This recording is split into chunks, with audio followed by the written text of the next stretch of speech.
নমস্কাৰ। আজি মই অতিকে হৃদয়স্পৰ্শী কেইটামান উক্তি লৈ আহিছোঁ। আপোনালোকে নিশ্চয় প্ৰেৰণা পাব। গোলাপ, তুমি ইমান ধুনীয়া কিয়? সেয়া মোৰ গৌৰৱ। তেন্তে তোমাৰ শৰীৰত ইমান কাঁইট কিয়? সেয়া মোৰ অহংকাৰ। তেন্তে তুমি ইমান সোনকালে মৰহি যোৱা কিয়?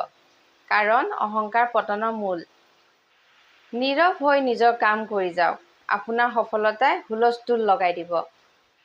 অতীতলৈ ঘূৰি নাযাব। বহুতক ক্ষমা কৰিব লাগিব। ভৱিষ্যতৰ সপোন নেদেখিব। পূৰ্বানুমান কৰিব লাগিব। বৰ্তমান সময়ক উপভোগ কৰক।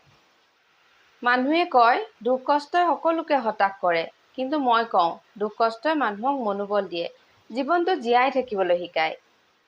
যদি আপুনি সপোন দেখাৰ সাহস কৰে, তেন্তে ইয়াক সম্পূৰ্ণ কৰাৰ বাবে আপুনি যথেষ্ট শক্তিশালী। আপুনি যিমানেই চেষ্টা নকৰে কিয়, যদি সঠিক পথত অবিচলিত থাকে, তেন্তে আপোনাৰ সফলতা নিশ্চিত। আপোনাৰ দৰে কাৰো আকৰ্ষণ নাই বাবে আপুনি অনন্য। আপুনি সকলোতকৈ পৃথক। যেতিয়া আমি নিজক সঁচা প্ৰমাণ কৰিবলৈ গৈ কাৰোবাৰ আগত মিছা শপত খাওঁ, তেতিয়া কোনো মানুহ নমৰে। কিন্তু এটা বস্তু মৃত্যু ঘটে, সেয়া হ'ল বিশ্বাস। পাৰিলে নিজৰ দুখবোৰ শ্বেয়াৰ কৰিব, কিন্তু নিজৰ দুৰ্বলতাখিনি নহয়, কাৰণ সাপ হৈ ফুটি বেজ হৈ জৰা মানুহৰ অভাৱ নাই। এই স্বাৰ্থপৰ পৃথিৱীখনত ভাল হৈ থাকি একো লাভ নাই বুলি জানিও মই বেয়া হ'ব নোৱাৰোঁ। এয়া মোৰ ব্যক্তিত্ব আৰু মা-দেউতাৰ সংস্কাৰ।